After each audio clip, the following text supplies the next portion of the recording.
Fort সিটিতে দাঁড়িয়ে গেলাম নাস্তা করার জন্য। আসলে অনেক ক্ষুধা লেগে গেছে, কারণ ভোরবেলা আছে আমরা গাড়িতে উঠেছিলাম।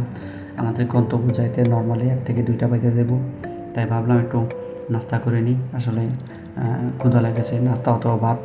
আসলে মনে ভাত খাওয়ারই সবচেয়ে ভালো উত্তম।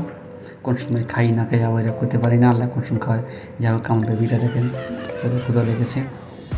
যাই হোক, সামনে একটা দেখছি টং দোকান থেকে, সেই টক জন্য কী আছে, ওরে আল্লাহ, চিপস আছে, উড়ি কলা আছে, আরও কী আছে ইত্যাদি ইত্যাদি, আর লাল চা আছে। যা হোক, এতে পেট ভরবে না, কারণ ক্ষুধা নিবারণ করতে হলে আমাদের খেতে হবে ভাত। ভাতের উপর কিছু নেই, কারণ ভাতের ক্ষুধা কখনো উড়ি কলা দেয় মিটবে না, এটা আপনার ভালো জানেন। যা হোক, সামনে দেখতেছি অনেকগুলো পানি।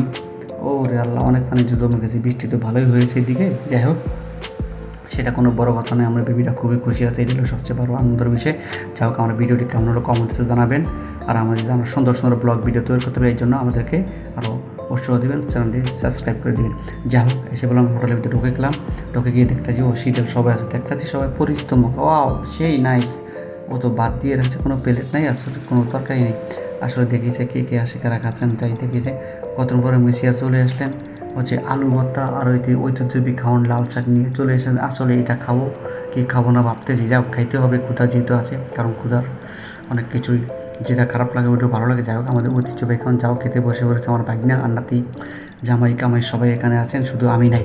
আসলে আমি করতেছি ভিডিও নিয়ে ব্যস্ত আছি আপনাদের জন্য ভালোবাসায়। তো ভিডিওটি কেমন হলো কমেন্টসে জানাবেন। সবাই ভালো থাকবেন, আল্লাহ হাফেজ।